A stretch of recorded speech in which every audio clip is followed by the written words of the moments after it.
Hey everybody, Steve here from Steve's Garage. Welcome back. I hope everyone's having a great day today. It is Monday, another beautiful day here in Western Mass. We had a ton of rain last night, and today is August 19th, 2024. So, in the last couple of videos, I was showing you how I was putting a new gas tank in the back here and the fuel filler to get rid of this gas tank. I just had it was weeping somewhere. It wasn't dripping a ton of gas. I had fixed a leak that was underneath the steering wheel before, but somewhere it was weeping. I could always smell gas, and it just freaked me out, made me nervous. I said, I gotta get rid of that. So I'm not using this tank anymore. I put a new tank in the back, ran everything forward. I thought because I had an updraft carburetor that it would automatically draw the fuel out of that tank, but it did not.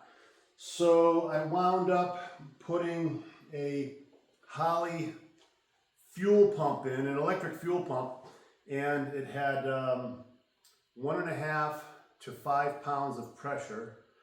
And I also have a gate valve up here, a small ball valve, stainless steel valve, that can be shut off and restrict the flow of fuel. So I'm like, well, if it's too much flow, then I can restrict the flow, or or else I can get, they sell a regulator that you can dial down. So anyway, I put the electronic fuel pump in, fired it up, and the thing runs awesome. I mean, it just runs great. Took it for a ride around the village, and it really worked out well. Couldn't be happier with it. In fact, the motor's, I don't know if it's my imagination, but the motor just seems to even be more responsive. So I think I'm getting just much more fuel than relying on gravity feed. We're forcing fuel in there now. So runs great. Couldn't be happier.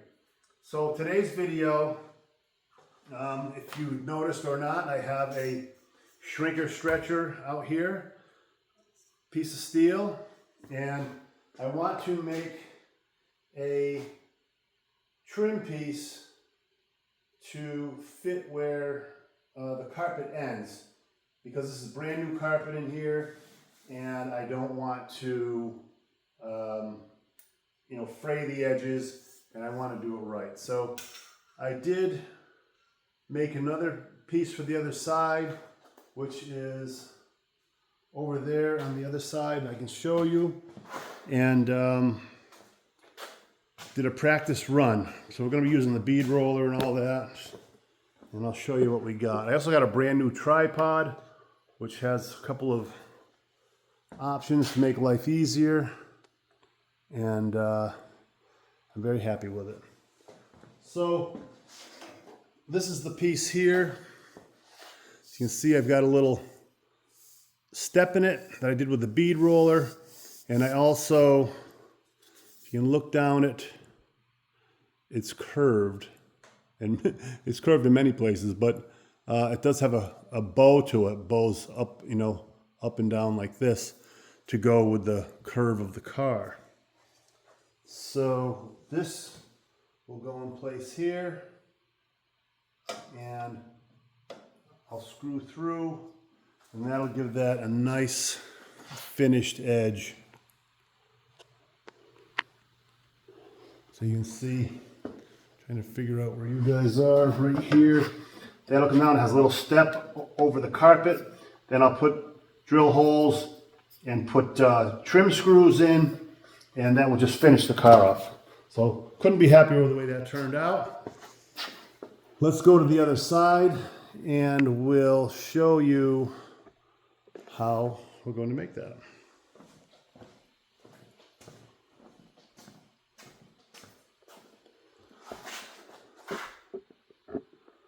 So the first thing I'm going to do is measure the opening and see what I need for length.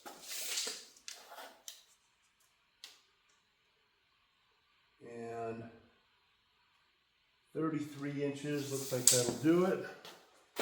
So we'll mark this out 33 inches. Get a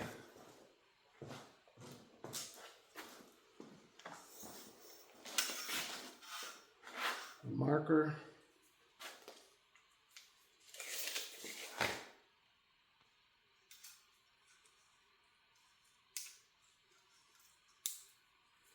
.33 there.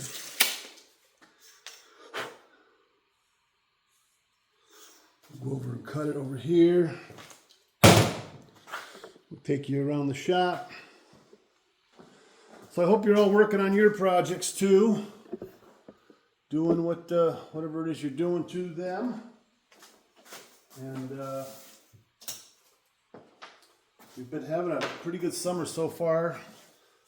Had Cars and Coffee. We had a little show we went to on Tuesday night in Ludlow here.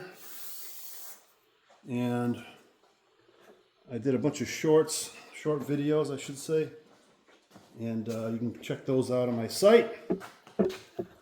So here we are with the shrinker stretcher. I have shrinker blades in right now. And what these do is it grabs the steel, crimps onto it, and then pulls it together like this. And it will bow it in that direction. And then you can stretch and do it in the opposite direction. So put it on here so maybe you can see it as it goes. Now I also have to take a look. I'm going to take my pen with me. And I'm going to take a look down here and see the bow. It's not that much. It's like an inch on each end. There's the center line. So I'm just going to take and step down on the thing here. Give that a crimp. And go every few inches. And I'm going light. I don't want to go too heavy. So you can see already I've got a bow in that, and I just barely touched that. I'll go to the other side here, and I'm not crimping it all the way. This is 18 gauge steel, so it's pretty thin. So now if you can see what I just did very quickly and easily, you can see the bow in that thing. Quite a bit, actually. Now I'll compare it to the edge of my car, and it's like right on. I'm happy with that. Actually a little too much, so I'm actually not going to do anything to it, because once I run it through the bead roller, it's also going to move it a little bit. I'm going to show you here. You can see how close that is to the car. So it's a little too much. And I told you it didn't have to go too much. So there's it laying in place, and looks pretty good already. So these pieces, you have to finesse them back and forth. You can't try to do it all in one shot, because you will definitely have failure. Now we'll go over to the bead roller. And I gotta move some stuff. I always gotta move stuff.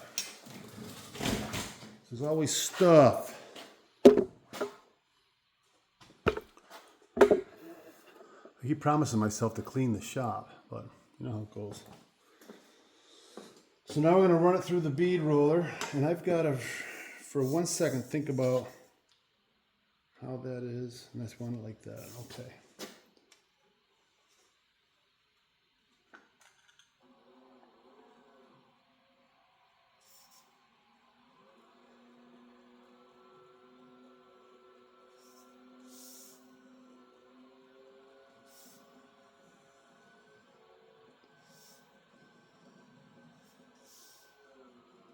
The foot pedal is variable speed, so I can slow that down to about nothing.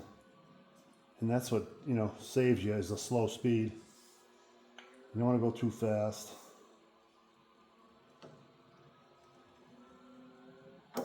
You and keep your fingers out of there.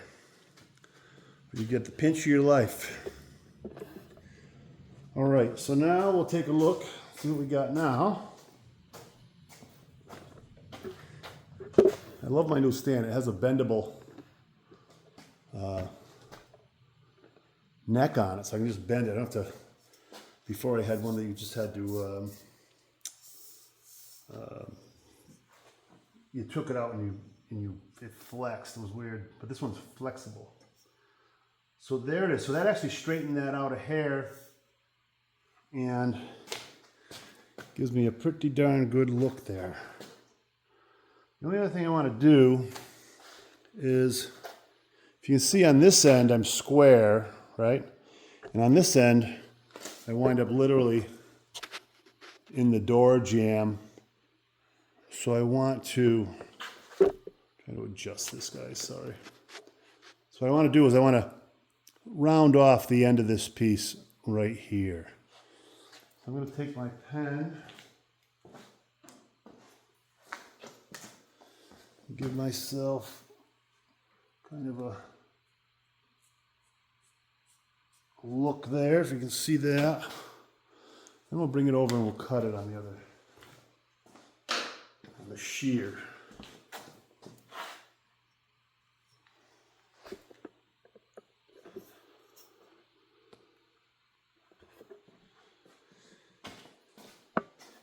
Yep, no cars and coffee yesterday. It rained like hell here today. Yesterday, which was Sunday. So we wound up canning all our tomatoes from the garden, and had a good day of it. That was that. I'm going to cut this on the shear. I'm not in your way, probably am, but whatever.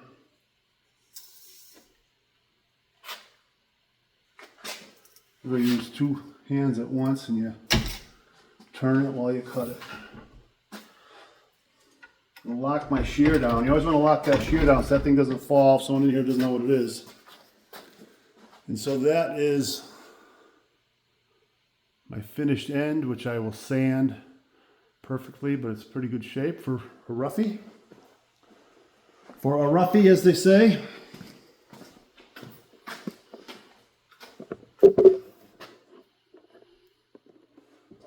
I'll put this in place.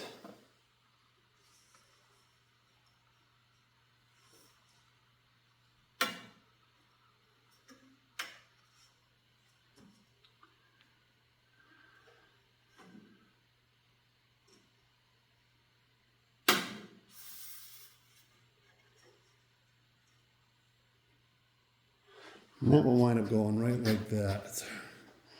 Again, just push it down. See how it ends nice on that end? Can you see that? Yeah, you can see that.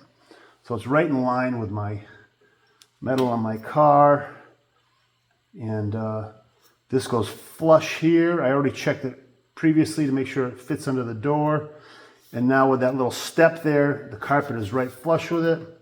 So I couldn't be happier with that. Good trim piece.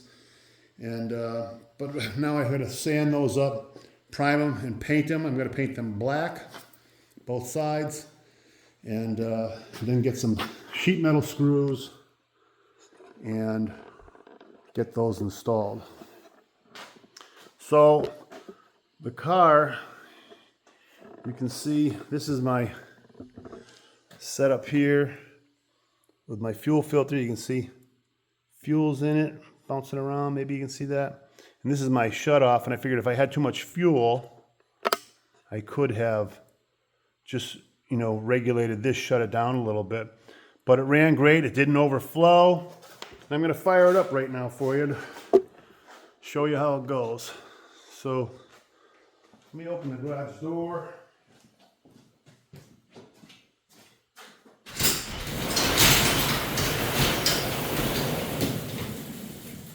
Battery on.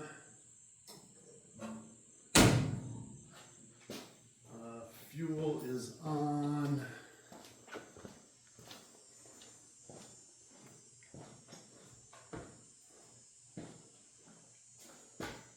Take this trim piece out.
And there you have it. I turned the idle down a little bit, so I don't know if I had it too low. I gotta warm it up for a little bit before it's holds its idle, but that's it.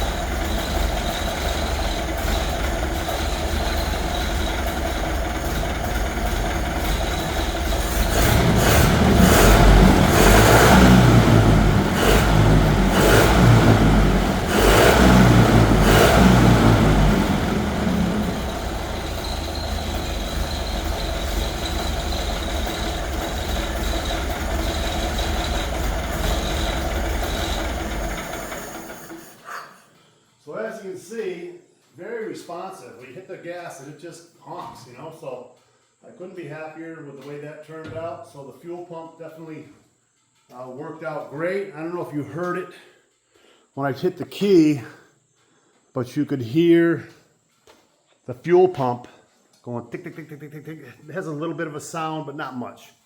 And so, you know, started this car from a 1929 Model A, and here we are. We built this thing over the past couple of years, and I think, knock on wood, that we've got the last of the kinks out of it, and looking forward to driving it around. So just, you know, kind of cool that I had to take this thing apart and redo it, because now, you know, I got new carpet in it. I didn't want to do these finished pieces, so I had the new carpet in, and the old carpet is destroyed from the fuel that we had the leak from.